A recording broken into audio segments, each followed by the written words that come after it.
Hi everyone, welcome to Telugu stock channel. ఈ వీడియోలో నేను ఎలాంటి కొత్త ఇన్ఫర్మేషన్ ఇవ్వట్లేదు. మీ నుంచి మాత్రమే నేను ఒక ఇన్ఫర్మేషన్ తెలుసుకోవాలి అని అనుకుంటున్నాను. స్క్రీన్ మీద చూస్తున్నారు కదా, చాలా మంది అంటూ ఉంటారు లో పీబైఈ ఉన్న స్టాక్స్ లో ఇన్వెస్ట్ చేయండి, మంచి రిటర్న్స్ వస్తాయని. కొంతమంది అంటూ ఉంటారు హై పీబైఈ స్టాక్స్ లో ఇన్వెస్ట్ చేయండి, ఎందుకంటే వాటిల్లో చాలా ఎక్కువ గ్రోత్ ఉంది అని. సో నేను మిమ్మల్ని అడుగుతున్నాను, మీకు తెలుసా అసలు ఏ పీబైఈ ఉన్న స్టాక్ లో ఇన్వెస్ట్ చేయాలి అని? ఫర్ ఎగ్జాంపుల్ 3 స్టాక్స్ ఉన్నాయి. ఒక స్టాక్ యొక్క పీబైఈ ఏబీసీ అనే స్టాక్ ది 20 అని అనుకుందాం. నెక్స్ట్ అలాగే పీక్యూఆర్ అనే స్టాక్ 40 పీబైఈ ఉంది. ఎక్స్వైజెడ్ అనే స్టాక్ దాని యొక్క పీబైఈ 80 ఉంది. ఒకవేళ మీరు ఇన్వెస్ట్ చేయాల్సి వస్తే ఏ స్టాక్లో ఇన్వెస్ట్ చేస్తారు? లో పీబైఈ స్టాక్లోనా, హై పీబైఈ స్టాక్లోనా? అసలు మీరు పీబైఈని ఎంతవరకు చూస్తారు?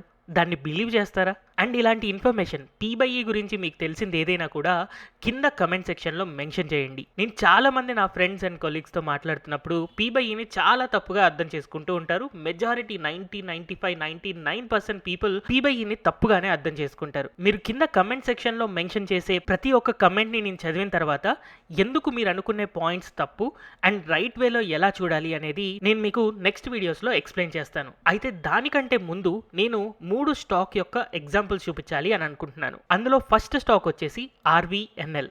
సో ఆర్వీఎన్ఎల్ ఒక లో పీబైఈ స్టాక్ అని మనం అనుకోవచ్చు. సో 3 ఇయర్స్ బ్యాక్ ఆర్వీఎన్ఎల్ యొక్క ప్రైస్ టు ఎర్నింగ్స్ ఎంత ఉందో తెలుసా? 5-6 దగ్గరలో ఉంది. ఈ రోజు దాని యొక్క ప్రైస్ టు ఎర్నింగ్స్ 18 లేదా 19 లేదా 20 దగ్గరలో ఉంది. అంటే ఇందాక ఏబీసీ స్టాక్ అని అనుకున్నాం కదా, ఆ ఏబీసీ స్టాక్కి పీబైఈ 20 ఉంది కదా, ఇప్పుడు ఆర్వీఎన్ఎల్ కూడా పీబైఈ 20 ఉంది. 3 ఇయర్స్ బ్యాక్ ఇది 5-6 మాత్రమే ఉండేది. అయితే ఈ 3 ఇయర్స్లో ఈ స్టాక్ యొక్క ప్రైస్ మనం అబ్జర్వ్ చేస్తే 18 రూపీస్ నుంచి 160 రూపీస్ దాకా, అంటే దాదాపు 9 టైమ్స్ పెరిగింది. సో ఇది ఒక లో పీబైఈ స్టాక్ యొక్క ఎగ్జాంపుల్ అని అనుకోండి. నెక్స్ట్ మీడియం పీబైఈ చూపించడం కోసం నేను సుప్రీం ఇండస్ట్రీస్ యొక్క స్టాక్ చార్ట్ ఓపెన్ చేస్తున్నాను. ఈ supreme industries the last 3 years యొక్క పీబైఈ మనం అబ్జర్వ్ చేస్తే 3 ఇయర్స్ బ్యాక్ దీని యొక్క పీబైఈ 40 దగ్గరలో ఉంది. సో ఇందాక మనం పీక్యూఆర్ స్టాక్ చూసాం కదా, అది 40 పీబైఈ మీడియం పీబైఈ అని అనుకోవచ్చు. ఈ రోజు అది 60 దాకా ఉంది. అయితే ఇదే 3 సంవత్సరాల్లో స్టాక్ ప్రైస్ ఏమైంది అని కనుక చూస్తే 3 ఇయర్స్ బ్యాక్ దీని యొక్క స్టాక్ ప్రైస్ 1400 రూపీస్ ఉంటే ఈరోజు 4300 రూపీస్ ఉంది. అంటే 3 టైమ్స్ పెరిగినట్టుగా కనపడుతుంది. అలాగే ఇంకొక ఎగ్జాంపుల్ నేను చూపించాలి అని అనుకుంటున్నాను. Final example Dixon technologies. So Dixon యొక్క స్టాక్ అనేది మనం హై పీఈ స్టాక్ అనుకోవచ్చు. 3 ఇయర్స్ బ్యాక్ డిక్సాన్ టెక్నాలజీస్ యొక్క ప్రైస్ టు ఎర్నింగ్స్ 100-120 దగ్గర ఉంటే ఈ రోజు కూడా 100-120 దగ్గరలోనే ఉంది. సో ప్రైస్ టు ఎర్నింగ్స్లో ఎలాంటి గ్రోత్ కనిపించట్లేదు.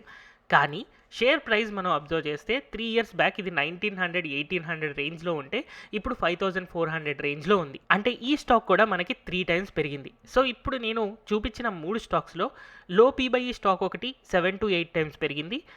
Medium P by E and high P by E stocks 3-4 times పెరిగాయి. సో ఈ ఎగ్జాంపుల్స్ చూసిన తర్వాత కూడా మీ పాయింట్స్కి ఏదైనా వ్యాలిడ్ రీజన్ యాడ్ అవ్వచ్చు.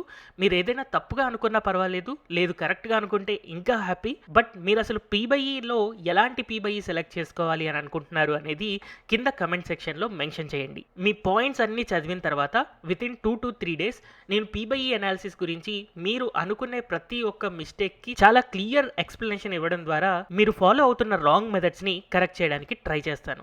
హోప్ ఈ వీడియోని మీరు ప్రాపర్గా యూస్ చేసుకుంటారు అండ్ మీరు పీబైఈ అనాలిసిస్ గురించి ఏమనుకుంటున్నారు అనేది కింద కమెంట్ చేస్తారు అని అనుకుంటున్నాను. Thank you everyone for watching.